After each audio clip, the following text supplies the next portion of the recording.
करके देखा ये तो मेरे दुश्मन का नाम गा रहे हैं। आचार्य को पकड़ लिया। अरे आचार्य, तुम यही शिक्षा दोगे क्या? बच्चों को बिगाड़ रहे हो तुम। आचार्य जी घबरा गए, बोले महाराज मैं क्या करूं, आपका बेटा है, मैं तो अपने विद्या अनुसार इनको विद्या पढ़ा रहा था, लेकिन तुम्हारे बेटे की विद्या कुछ अलग है, ये सारे उसके ही साथ में हो गए। तो इस प्रकार हिरण्याकश्यप को क्रोध आ गया, और जब क्रोध आ गया तो प्रहलाद को पकड़ लिया। पकड़ करके बोला कि बता, अब तुझे देखता हूं मैं। बोला तू अपने नारायण को बुला, देखता हूं कौन बचाता है तेरे। प्रहलाद बोले कि नारायण वहां है, वहां मुझे दिखाई दे रहे हैं। परमात्मा सर्वत्र व्याप्त है, इस माइक में भी व्याप्त है, इस खंभे में भी व्याप्त है। बोले इसका क्या प्रमाण है? और जैसे प्रहलाद को मारने के उद्यत हुए तो खंभे से चीर करके नारायण भगवान प्रकट हो गए। बोले नारायण भगवान की। और हिरण्याकश्यप को पकड़ लिया और पकड़ करके अपने महल के बीच दहलीज पर अपने जंगा पर लटका लिया। तो हिरण्याकश्यप बोला आप मुझे मार ही नहीं सकते।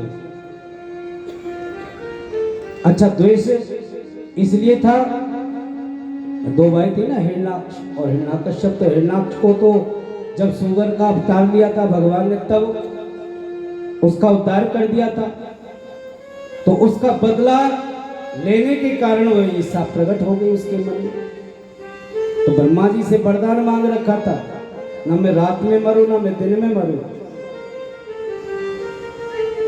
ना दोपहर को मरूं ना शाम को मरूं,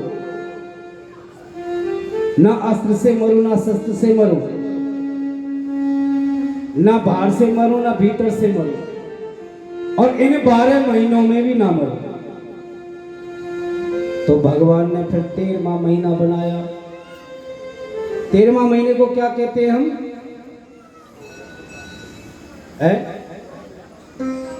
मल मास, अधिक मास, उसको हम 13वां महीना कहते हैं। जो सावन के महीने में गया है ना, मल मास, तो ये 13वां महीना नारायण ने हिरण्याकश्यप के लिए ही बनाया था। बोले रात में मरूं ना दिन में मरूं, ना शाम को मरूं ना दोपहर को मरूं, गौ धोने की बेला में, ना अस्त्र है ना शस्त्र है। भगवान ने अपने नाखून बना दिए, ना पुरुष ना पशु, दोनों रूप में, शेर के मुंह में, शेर की मुख की तरह, और शरीर पुरुष की तरह, बीच दहलीज पर डाल करके जंगा पर, अपने पैरों पर। तो जैसे वो उछल करके हिरण्याकश्यप भागने की कोशिश कर रहा था, सो भगवान ने दोबारा से पटक करके और अपने नाखून से फाड़ दिया। तो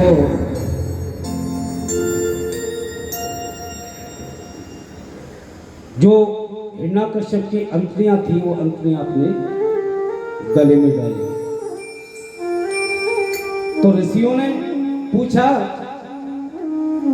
कि महाराज ये नारायण भगवान ने अंतड़ियां अपने गले में क्यों धारण की, क्या कारण है?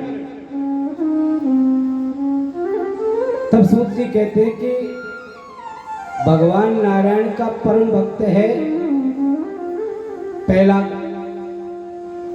और जिस बाप ने प्रहलाद जैसे पुत्र को जन्म दिया है,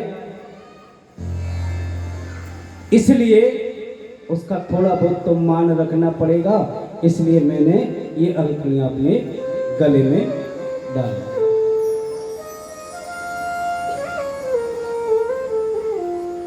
एक बार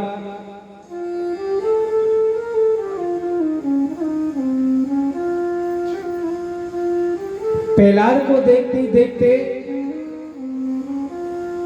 नारायण नरसिंह का रूप धारण करके और बड़े क्रोधित हुए। तो सभी देवता घबरा गए कि अब इनको क्रोध कैसे शांति किया जाए इनका, क्योंकि सभी डर रहे हैं, इनके सामने जाना खतरे से खाली नहीं। देवता दौड़े दौड़े माता लक्ष्मी के पास गए।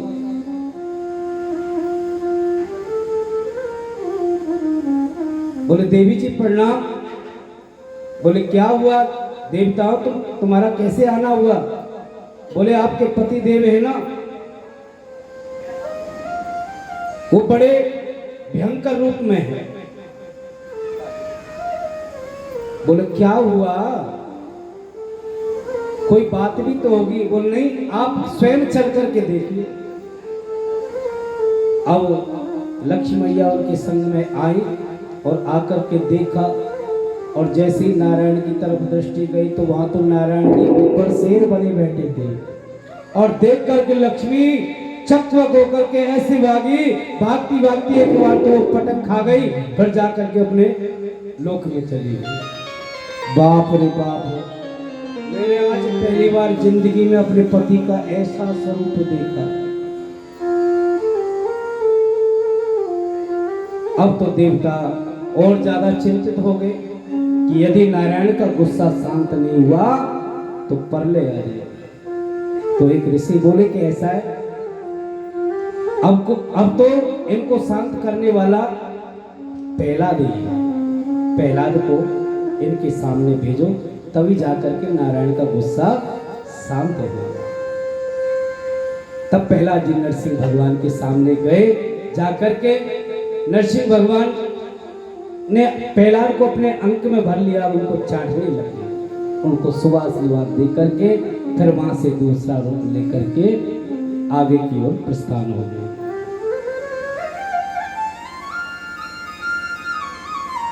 कहते हैं कि अभिमान कौन था? हिरण्याक्ष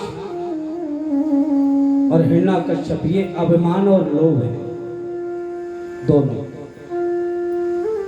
तो इसलिए कहते हैं कि अभिमान कभी नहीं करना चाहिए, हमें हमेशा छोटे बनकर रहना चाहिए।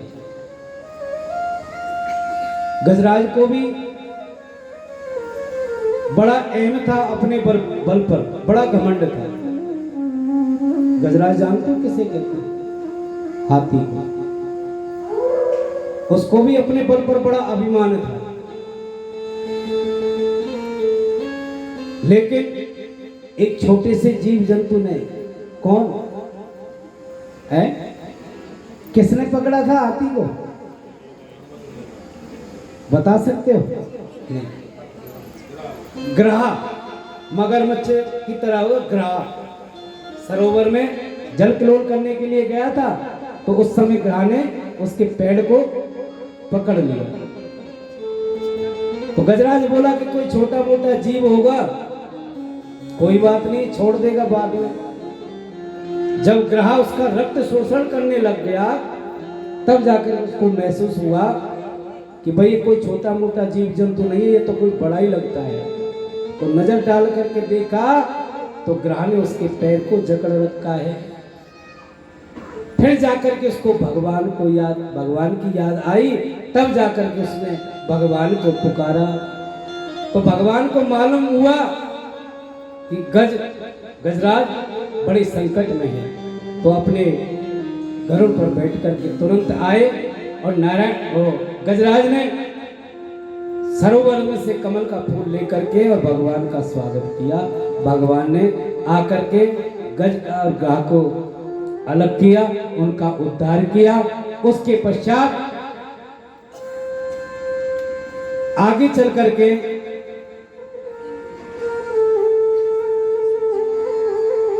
दुर्वासा जी की कथा आती है।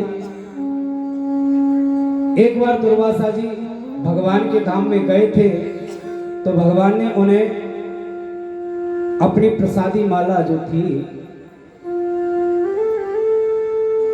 वो दुर्वासा जी ने राजा इंद्र को पहना दी थी।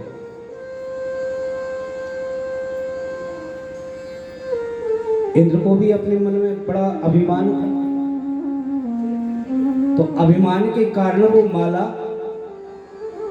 इंद्र ने अपने ऐरावत हाथी को पहना दी। उस माला को हाथी ने तोड़ दिया और तोड़ करके अपने पैर के नीचे कुचल दिया। तो उस माला का अपमान हो,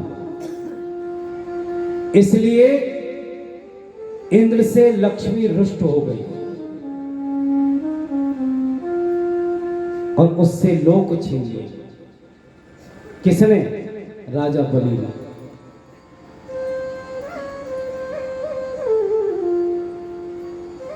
तो मैं आपसे ये कहना चाहता हूं कि कोई भी भगवान का प्रसाद हो,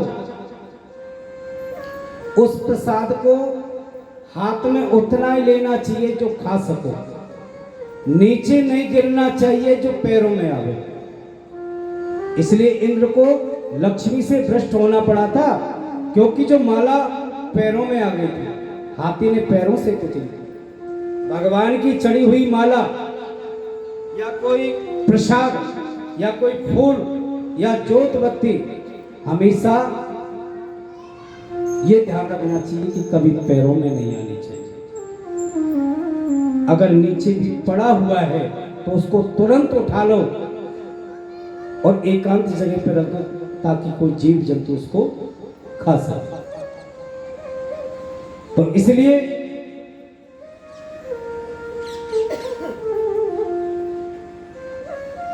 इंद्र को लक्ष्मी से भ्रष्ट होना पड़ा और परिणाम यह हुआ कि उसके महल में दरिद्रता का वास आ गया। पूरे राज्य को राजा बलि ने छीन लिया। दैत्य लोग सम्राट बन गए। देवताओं को लक्ष्य करके प्रभु ने समुद्र मंथन करवाया, लेकिन उसमें से अमृत तो नहीं निकला, परंतु विष निकल गया, जहर। अब उस जहर को कौन पान करे? तो भगवान शंकर जी को याद किया था, मेरे भोले बाबा बैठे। भगवान शंकर ने उस जहर को पान किया और जब अमृत कलश लेकर के निकला तो वही देवता लोग अपने लोक में ले गए अमृत कलश को। जिस समय पे जब सुखदेव जी परीक्षित को कथा सुना रहे थे तो बिना मांगे ही वो अमृत कलश देने आ गए, और कहा उस कलश के लिए कितना युद्ध हुआ था। तो अमृत कलश निकला तो वो देव लोक में ले गए। तो भगवान शंकर जी ने उसी रूप को देखने के लिए आए और देखते ही देखते रह गए। देवता अमृत को पीकर अभिमानित तो हो गए। 2-4 माला जो फेरते थे भगवान के नाम की, वो भी करना भूल गए। लेकिन परमात्मा के नाम स्मरण के बिना कभी बिगड़ी नहीं बन सकती है, ये ध्यान रखना। क्योंकि जितना परमात्मा का स्मरण करोगे, परमात्मा का चिंतन करोगे, तभी तुम्हारी बिगड़ी बनेगी। तेरी बन जाएगी गोविंद गुण गाने से। हे मेरे श्याम सलोने सरकार, बना दो बिगड़ी मेरी। हे मेरे श्याम सलोने सरकार, बना दो बिगड़ी मेरी। मेरे श्याम सलोने सरकार, बना दो बिगड़ी। हे मेरे श्याम सलोने सरकार, बना दो बिगड़ी मेरी। सरकार बना दो मेरे श्याम सलोने सरकार, बना दो बिगड़ी मेरी। मेरे श्याम सलोने सरकार, बना दो बिगड़ी मेरी। श्याम बिगड़ी मेरी, बिगड़ी मेरी, श्याम बिगड़ी मेरी, बिगड़ी मेरी, श्याम बिगड़ी मेरी, बिगड़ी मेरी, श्याम बिगड़ी मेरी। मेरे श्याम सलोने सरकार, बना दो बिगड़ी मेरी। मेरे श्याम सलोने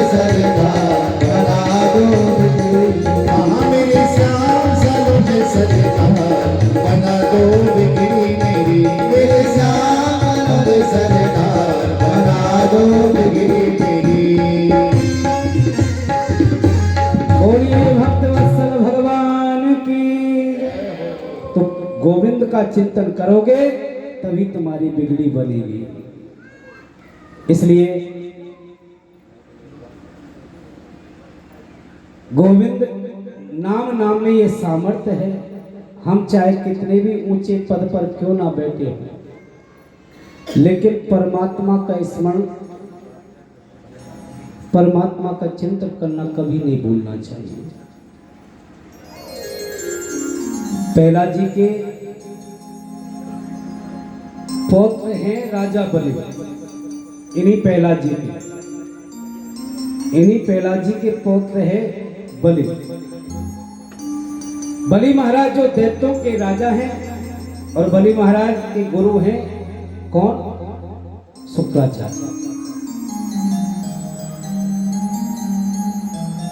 तो उनको प्रणाम करके राजा बलि ने कहा कि गुरुजी, अब तो हम देवताओं से हम परास्त हो गए हैं, अब हम हवन यज्ञ करना चाहते हैं।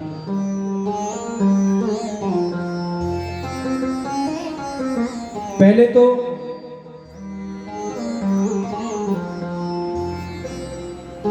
हमें बदला लेना चाहिए। तो बलि महाराज ने सेना को साथ में लेकर के स्वर्ग पर चढ़ाई कर दी और स्वर्ग पर ही नहीं बल्कि त्रिलोकी को अपने पूरे कब्जे में कर लिया। एक बात और कहें आपसे, पुत्र के जीवन में यदि कोई संकट आता है ना तो सबसे बड़ा दुख माता को होता है कि नहीं? तो दैत्यों की जो माता थी दिति थी और